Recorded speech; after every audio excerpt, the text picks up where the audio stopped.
Hello, I'm Larry Grimm, Master Coach. Personal coaching for your life and faith and helping you to find an extraordinary elderhood. I'm going to create a series of moments for your extraordinary elderhood, which I want to put out and make public on the video screen. And they will follow the 5 spiritual tasks that I believe are so important for your transition, our transition from adulthood to elderhood. I'm also calling this the 5 steps which your parents may have missed to an extraordinary elderhood. We don't have a lot of help getting to elderhood and aging in such a way that we are accepting of it and loving of it.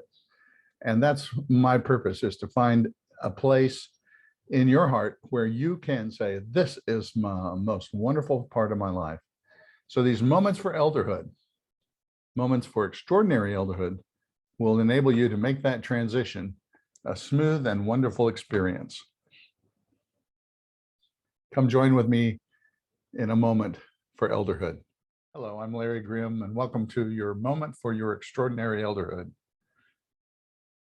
The 4th moment for extraordinary elderhood is the 4th task, spiritual task, of moving from adulthood to elderhood. Preparation, or preparing. Now, there are 2 ways that we engage in preparing. And again, this is something that comes up within us just because it's there.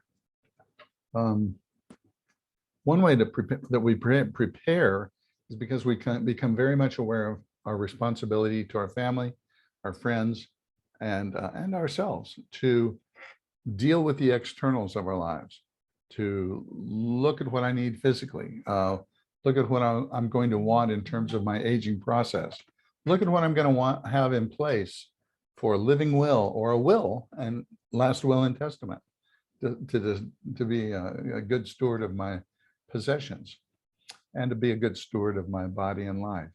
And so there are those kinds of preparations that we'll want to focus on.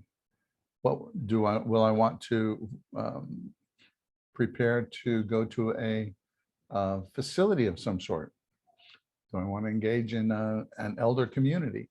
How do I want to shape my future? Do I want to go to Hawaii and live in Hawaii until I die? There's those kinds of preparations.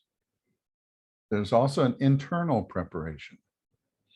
How do you imagine life beyond life?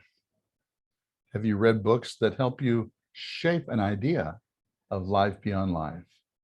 And how do you meditate upon that which will be your experience when you die? I am fond of a philosopher named Alan Watts, and I often listen to him in terms of his philosophies, bringing together Eastern and Western philosophy, integrating them and talking about dying as a wonderful experience that has so many different dimensions. But looking at it from different perspectives gives me a chance to identify what I imagine my life beyond life will be, as does books about life after life and people's near-death experiences. So take a breath. Close your eyes if you like. Of the 2 areas for preparing, which area is most important right now? What asks your attention? The externals of preparing for your elder years, or the internal vision of what life is like beyond the grave? In the future, spend some time with each of those, being responsible to your family and friends, and being responsible to yourself, so that you will be free to approach these years with confidence, with trust, and with joy.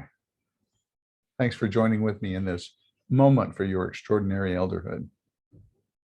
Aloha.